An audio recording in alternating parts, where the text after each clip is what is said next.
નમસ્કાર મિત્રો સ્વાગત છે તમારું અમારી YouTube ચેનલમાં। આપની સાથે હું છું પિનલગીરી ગોસ્વામી।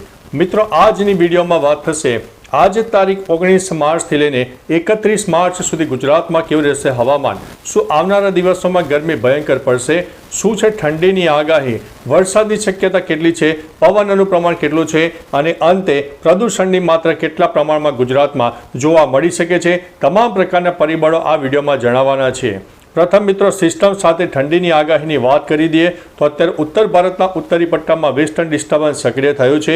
બીજી તરફ હિમાલયની જે ગિરિમાળાઓ છે તેમાં એક સામાન્ય બરફવર્ષા અને વરસાદનું વાતાવરણ પણ સર્જાયું છે, જેની અસર ઉત્તર ભારતના અંદાજિત 50થી લઈને 80% વિસ્તારોમાં જોવા મળનારી છે અને છેક દિલ્હી સુધી વાતાવરણમાં પલટો આવે અને આગામી 2 થી 3 દિવસમાં દિલ્હીમાં પણ છૂટોછવાયો વરસાદ થાય તેવી સંભાવના છે। બીજી તરફ મિત્રો ગુજરાતનો ઉત્તરી પટ્ટો એટલે કે પાકિસ્તાન તરફનો જે વિસ્તાર છે તેમાં એક સાયક્લોનિક સિસ્ટમ સર્જાઈ છે। ઉત્તર ભારતના ઉત્તરી પટ્ટામાં વેસ્ટર્ન ડિસ્ટર્બન્સ સર્જાયું છે, જ્યારે બંગાળની ખાડીમાં એક એન્ટી સાયક્લોનિક સિસ્ટમ સર્જાયું છે જે એક વિપરીત હવાઓ પણ આપવાનું છે। એટલે મિત્રો તમામ પ્રકારના પરિબળો ઉપરાંત બંગાળની ખાડીનો સામાન્ય ભેજ પણ દક્ષિણ અને પૂર્વ ભારતના અનેક ભાગોને પ્રભાવિત કરશે, જેના ભાગરૂપે થઈને આગામી 2 દિવસમાં મધ્ય ભારતનો પૂર્વ તરફનો વિસ્તાર ઉપરાંત પૂર્વ ભારતના વિસ્તારો અને ઉત્તર ભારતના પણ ઘણા ખરા વિસ્તારોમાં છૂટોછવાયો વરસાદ થાય તેવી સંભાવના છે। આ સમગ્ર જે વાતાવરણમાં ચેન્જીસ આવી રહ્યા છે જેના ભાગરૂપે થઈને ગુજરાતમાં આંશિક આપણને ગરમીમાં ચોક્કસથી રાહત મળવાની છે, કારણ કે back to back western disturbance સક્રિય થયા છે જેની અસર ગુજરાતને પણ જોવા મળી છે। એટલે કે સામાન્ય ઠંડકવાળા પવનો ગુજરાતને મળ્યા છે અને સાથે સાથે ગુજરાતમાં પવનનું પ્રમાણ વધારે છે, એટલે આપણને ગરમીથી ચોક્કસથી એક ઘણી બધી રાહત પણ મળી રહી છે।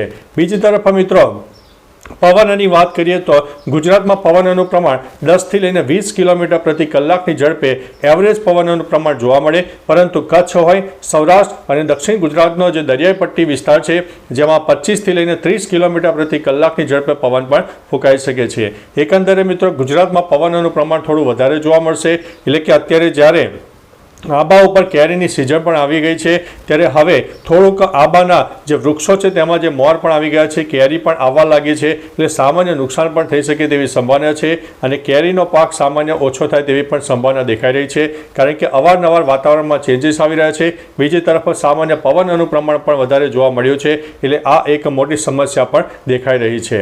હવે વાત કરીએ તો મિત્રો પ્રદૂષણની, અત્યારે ગુજરાતમાં દિન પ્રતિદિન દિલ્હીની જેમ હવામાં પ્રદૂષણની માત્રા વધી રહી છે, જેમાં એર ક્વોલિટી ઇન્ડેક્સ 80થી લઈને 180ની આસપાસ જોવા મળી રહ્યો છે। એટલે કે એક સંભવિત ખતરાવાળી શ્રેણીમાં પ્રદૂષણની માત્રા જોવા મળી રહી છે। આટલો બધો મિત્રો એર ક્વોલિટી ઇન્ડેક્સ હોય તો ચોક્કસથી એક મોટા પ્રમાણમાં પ્રદૂષણની માત્રા જોવા મળે છે। હવામાં ઝેરી ગેસનું પણ પ્રમાણ વધારે જોવા મળી શકે છે, એટલે મિત્રો થોડા સાવચેત રહેજો, એલર્ટ રહેજો। હવે વાત કરીએ તો ગરમીની આગાહીની, અત્યારે ગુજરાતમાં આપણને એક વેસ્ટર્ન ડિસ્ટર્બન્સની અસરના કારણે સામાન્ય રાહત મળી છે ગરમીમાં, પરંતુ ન્યૂનતમ તાપમાન 20થી લઈને 24 ડિગ્રીની આસપાસ, જ્યારે મહત્તમ તાપમાન 35થી લઈને 39 ડિગ્રીની આસપાસ જોવા મળે તેવી સંભાવના છે। હજુ પણ મિત્રો આગામી તારીખ 22-23 તારીખ સુધીમાં બેક ટુ બેક સામાન્ય વેસ્ટર્ન ડિસ્ટર્બન્સ આવતા રહેશે, એટલે સામાન્ય આપણને ગરમીમાં રાહત થશે। એટલે એકદમથી ગરમીમાં જે ઉછાળો થવો જોઈએ તેવો ઉછાળો એકદમથી નહીં થાય। અત્યારે જે ગરમીનું મહત્તમ તાપમાન 37, 38, 39 ડિગ્રીની આસપાસ છે તે કદાચ વધીને 40, 41, 42 સુધી જઈ શકે છે, પરંતુ એકદમથી જમ્પ વાગે તેવી શક્યતા હાલ દેખાતી નથી। ઓવરઓલ મિત્રો માર્ચ મહિનામાં આપણને સામાન્ય ગરમીથી રાહત મળશે, થોડા ઘણા વિસ્તારોમાં હીટ વેવની શક્યતા લાગી રહી છે, પરંતુ ઓવરઓલ જોતા આપણને વેસ્ટર્ન ડિસ્ટર્બન્સ જે ધીમે ધીમે સક્રિય થઈ રહ્યા છે જેના ભાગરૂપે થઈને ગરમીમાં ચોક્કસથી આપણને આંશિક રાહત પણ મળવાની છે। બીજી તરફ મિત્રો મોડી રાત્રે અને વહેલી સવારે હજુ પણ કોઈ વિસ્તારમાં ઠંડકવાળું વાતાવરણ જોવા મળશે, જેના ન્યૂનતમ તાપમાન 19-20 ડિગ્રીની આસપાસ પણ પહોંચી જાય અને કોઈ વિસ્તારમાં તો હજુ સામાન્ય ધુમ્મસવાળું પણ વાતાવરણ જોવા મળે તેવી શક્યતા છે। એટલે મિત્રો ટૂંકુને ટચ શિયાળાની વિદાય થઈ ચૂકી છે, ઉનાળાની શરૂઆત થઈ રહી છે, પરંતુ અત્યારે જે ગરમીમાં આપણને રાહત મળી રહી છે તે એક અગત્યની વાત પણ કહી શકાય છે।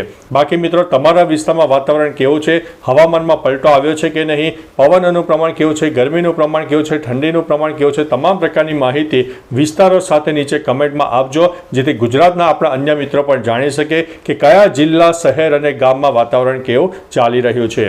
તો ચાલો મિત્રો ફરીથી એક નવી આગાહી લઈને મળતા રહીશું, ત્યાં સુધી અમને રજા આપશો। નમસ્તે।